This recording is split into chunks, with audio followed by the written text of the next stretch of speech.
Selamat pagi dan shalom, saudara-saudara yang Tuhan kasihi. Senang sekali berjumpa dengan saudara-saudara pada awal minggu yang baru ini. Dan saya berharap saudara-saudara tetap hidup dalam rancangan, kehendak, pimpinan, dan penyertaan Tuhan, atau hidup dalam RKPP Tuhan. Sebelum kita membaca dan merenungkan firman-Nya, mari kita mohon pimpinan Roh Kudus dalam doa. Bapa yang penuh kasih dan rahmat, kami bersyukur untuk satu minggu yang telah kami lalui bersama-Mu dan mengawali hari baru pada sepanjang minggu ini.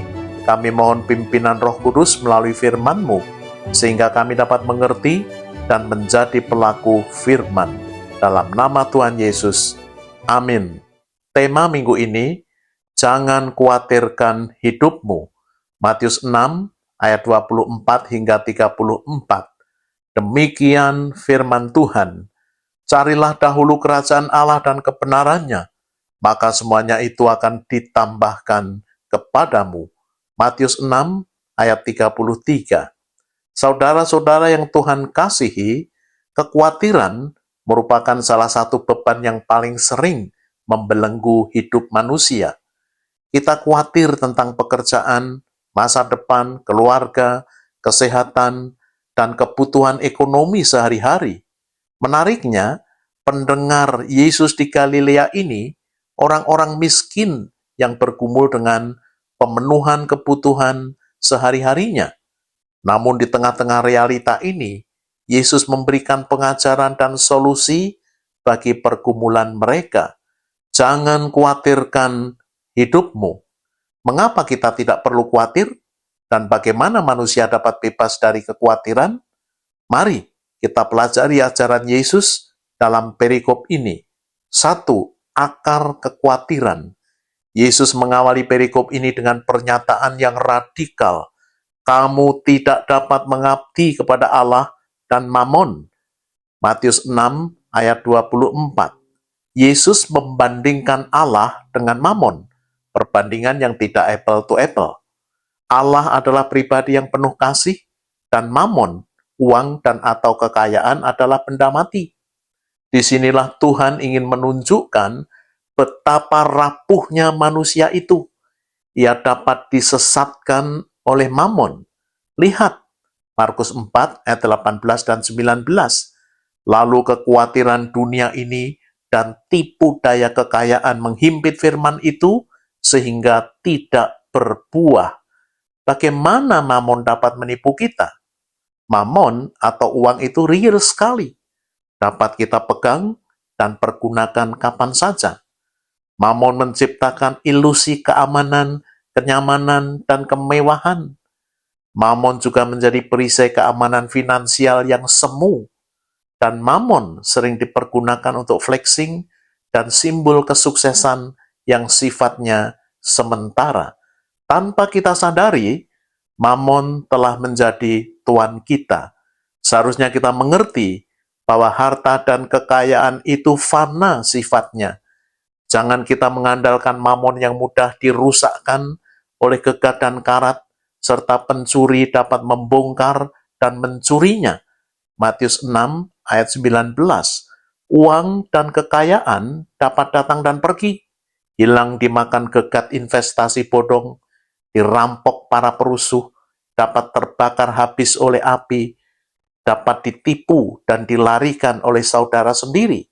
Akibatnya, sandaran kita lenyap, kita menjadi panik, cemas, dan hilang damai sejahtera, dan digantikan oleh berbagai kekhawatiran. Sebaliknya, jika Allah menjadi Tuan kita, penyertaan dan kehadirannya akan memberikan damai dan pertolongan pada kita. Jadi, akar kekhawatiran kita timbul saat orientasi kita keliru arah dengan mengabdi kepada Mammon dan bukan mengabdi kepada Allah. 2. Kekhawatiran mencederai kasih dan kuasanya. Sebab itu janganlah kamu khawatir akan apa yang kamu makan, minum, dan pakai. Tetapi Bapamu yang di sorga tahu bahwa kamu memerlukan semuanya itu. Matius 6, 31, 32. Mengapa orang percaya tidak perlu khawatir? Karena Allah adalah Bapa yang mengetahui dan peduli terhadap apapun yang kita perlukan. Kita menghina Bapa di sorga jika kita tidak mempercayai bahwa Dia adalah Allah penyedia dan penuh dengan kasih. Sama seperti kita menghina ayah kita yang kaya, kalau kita meragukan bahwa Dia sanggup membayar uang kuliah anak-anaknya. Yesus memberikan dua ilustrasi dari alam. Satu, burung-burung di udara. Mereka tidak menabur benih, tidak panen, namun dipelihara Bapa di surga. Bukankah kita jauh lebih berharga daripada burung-burung itu? Kita memiliki akal dan kemampuan untuk bekerja. Dua, bunga bakung di ladang. Raja Salomo dengan segala kemewahannya tidak berpakaian seindah bunga bakung itu. Jika rumput di ladang yang hari ini ada dan esok dibuang ke dalam api, didandani dan dipelihara oleh Allah, terlebih lagi diri kita. Ini tidak berarti orang percaya tidak perlu bekerja dan bermalas-malasan saja. Alkitab mengajarkan kalau orang tidak bekerja, janganlah ia makan. 2 Tesalonika 3 ayat 10. Kita tetap bekerja. Bapa yang memelihara melalui kerja kita, sehingga kita tidak hidup dalam kekhawatiran. 3. Kekhawatiran tidak berguna sama sekali. Matius 6 ayat 27, Yesus bertanya, siapakah di antara kamu yang karena kekhawatirannya dapat menambahkan sehasta saja pada jalan hidupnya? Ini pertanyaan logis. Apakah manfaat kekhawatiran? Kekhawatiran tidak dapat mengantisipasi masa depan.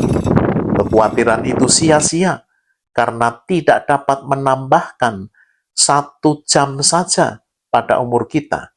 Kekhawatiran juga merampas seluruh potensi hidup kita hari ini. Kekhawatiran tidak pernah menyelesaikan masalah, dan kekhawatiran merupakan ciri orang yang tidak mengenal Allah. Pertanyaan di atas justru mengajak orang percaya menyadari bahwa kemampuan kita sangat terbatas, dan marilah mengalihkan kekhawatiran kita menjadi percaya akan pemeliharaan Allah yang adalah Bapa kita. 4. Jalan keluar dari kekhawatiran. Perhatikan Matius 6 ayat 33.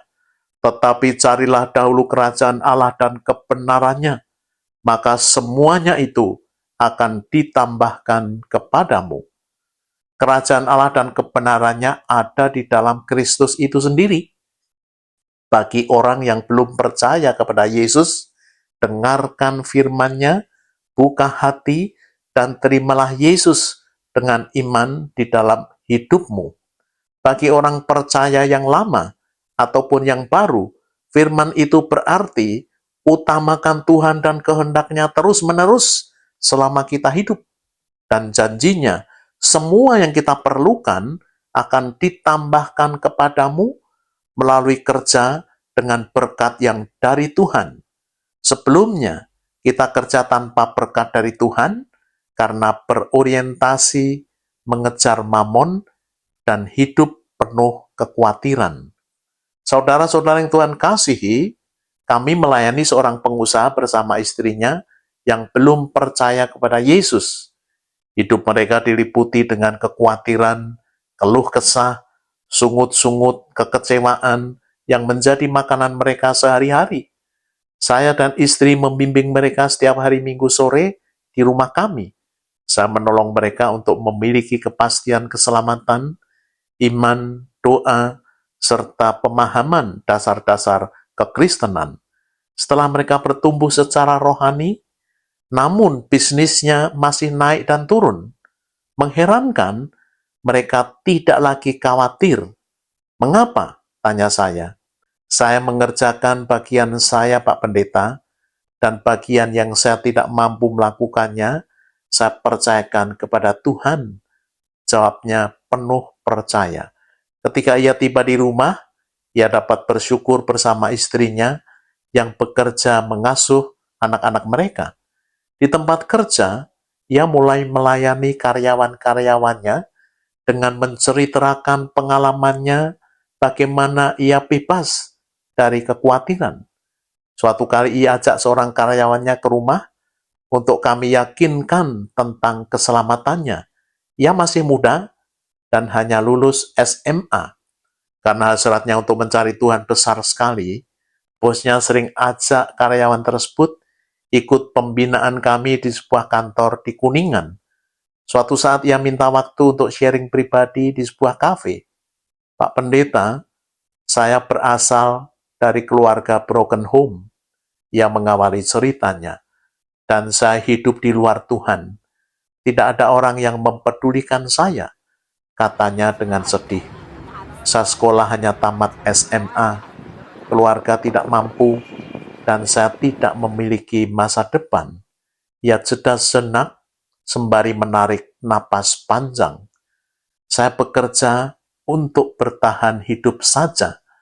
Saya juga tidak memikirkan masa depan saya, tuturnya dengan sedih. Namun saya bersyukur mendengar kesaksian bos saya yang Pak Pendeta layani. Ia bebas dari tindasan kekhawatiran setelah ia percaya kepada Tuhan Yesus. Imbuhnya dengan secercah harapan. Tolong doakan saya Pak Pendeta, agar saya lepas dari kekhawatiran dan Tuhan bukakan jalan agar suatu saat saya dapat hidup layak seperti orang-orang lain di Jakarta, pintanya. Sebelum mendoakannya, saya sampaikan firman dari Matius 6 ayat 33, yang artinya, utamakan Tuhan dan kehendak-Nya, maka semua yang kamu perlukan akan ditambahkannya kepadamu. Tuhan menginginkan dua hal. Pertama, percayai Dia dan firman-Nya. Kedua, hampiri Dia dalam doa dengan hati yang bersih. Nasihat saya, beberapa kali Dia datang ke rumah, dan saya juga hadir ketika Ia menikah di luar kota. Ia minta doa dan nasihat ketika akan pindah kerja, dan sering konseling via telepon. Bulan Juli 2026 lalu, ia ke rumah dengan istri dan anaknya. Ia banyak bercerita bagaimana Tuhan membebaskannya dari kekhawatiran, memberkati dengan pekerjaan dan karir yang baik, dengan gaji yang cukup. Tuhan juga mempertemukannya dengan seorang gadis berpendidikan strata 2 dari universitas negeri ternama. Kemudian ia membina rumah tangga bersamanya dan diberkati dengan seorang anak. Dan saya sadar Pak Pendeta, bahwa semua itu adalah kasih karunia-Nya. Ucapnya dengan penuh syukur. Terpujilah Tuhan Yesus. Saudara-saudara yang Tuhan kasihi, ada 4 hal yang dapat kita petik dari perenungan dan kesaksian tersebut. 1. Prioritaskan Tuhan dan kehendak-Nya. 2.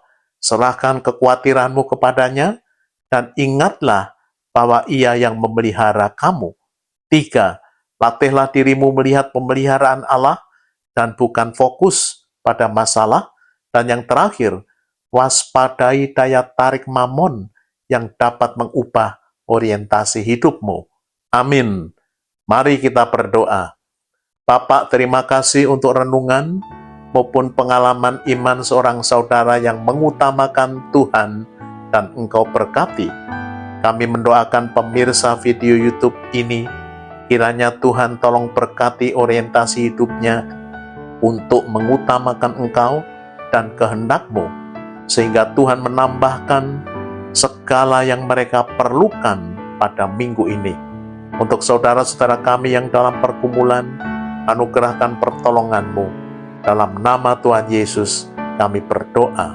Amin. Saudara-saudara yang Tuhan kasihi, sekarang terimalah berkat yang daripadanya. Tuhan memberkati saudara dan melindungi saudara. Tuhan menyinari saudara dengan wajah-Nya dan memberi saudara kasih karunia. Tuhan menghadapkan wajah-Nya kepada saudara dan memberi saudara damai sejahtera. Amin.